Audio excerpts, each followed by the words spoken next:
So I want us to think a little bit, what is light, because that's going to be important when we think about star spectra.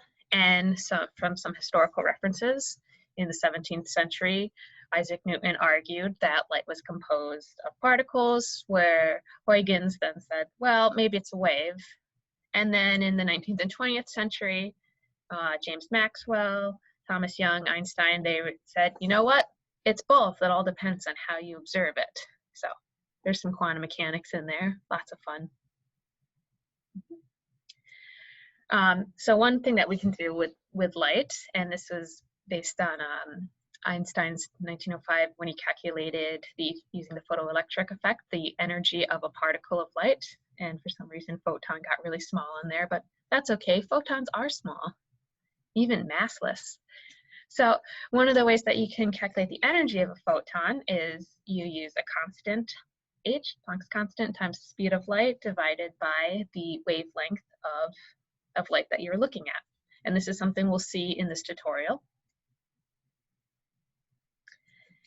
And when we look at light, and this is looking at it in terms of a wave format, we have our electromagnetic spectrum where we have different wavelengths of light, and we only see that small portion there in the visible spectrum, but there are many more. So, yes. Okay. Some other things that we can get when looking at stars and stellar spectra and ideas that this is luminosity, which is going to be the total energy of light that something emits each second. And this is using something called the Stefan-Boltzmann law. And what it says is that luminosity depends on the surface area of an object and its temperature raised to the 4th power. So if we look at luminosities depending on area and temperature, if you're big and hot, you're going to have a greater luminosity than if you are small and cool.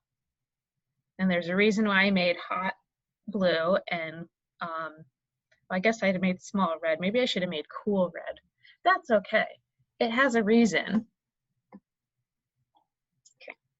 Now, when we pass light through a prism, we can separate it. If we pass white light through a prism, we can separate it into its colors that we see in our visible spectrum, where if something is a longer wavelength, it's going to be on the red end, and a shorter wavelength will be on the blue end.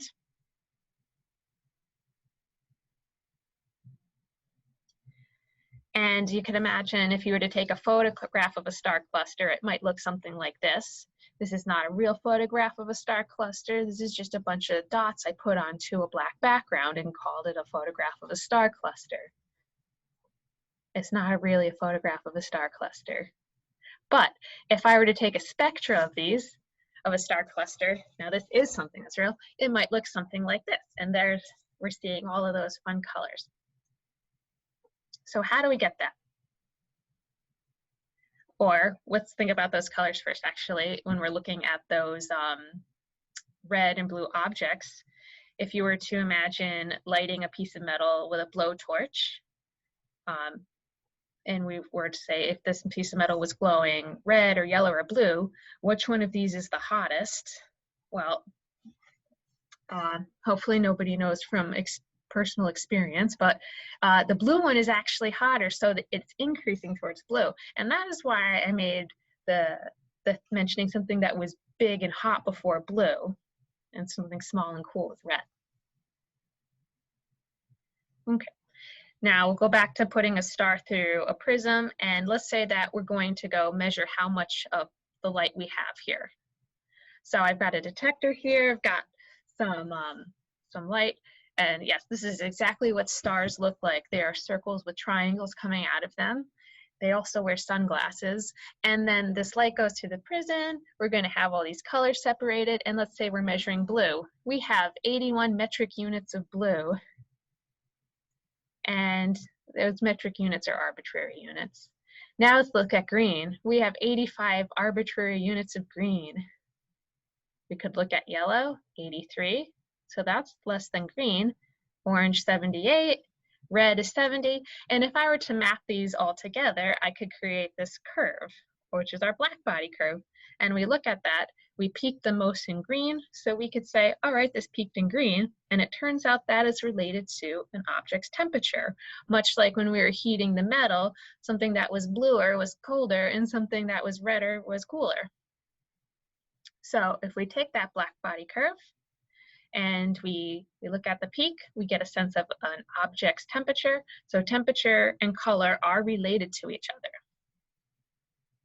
All right, and I already showed this, but it's back. Oh, now I have new words on it. See, this is where I did the difference between blue and red. Something that's hot is blue, and it's peaking at short wavelengths, and cooler objects that peak at long wavelengths are red. So it's a little bit weird when we're like, you know, you turn a faucet on and for some reason the hot faucet has a big red circle on it and the cool one is blue, because that's how we look at colors in terms of color theory with painting and stuff. But when it comes to light, this is what it is now. Okay. Now, if you want to actually calculate that, you can use Wien's law. So use Wien's law to relate the temperature to wavelength, or peak wavelength to temperature. So there's an equation here. And you can use this equation when you do the tutorial to figure out the temperatures of our stars that we'll be looking at. But yes, if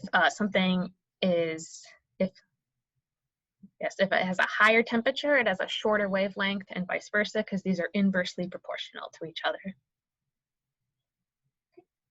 All right. Now, if we wanted to look at the peak wavelength of this Blackbody curve, so this is for the sun, which the actual one I have in magenta on here, and then we made a Blackbody curve in black because it's easier to imagine something being perfect like that. Where does this peak?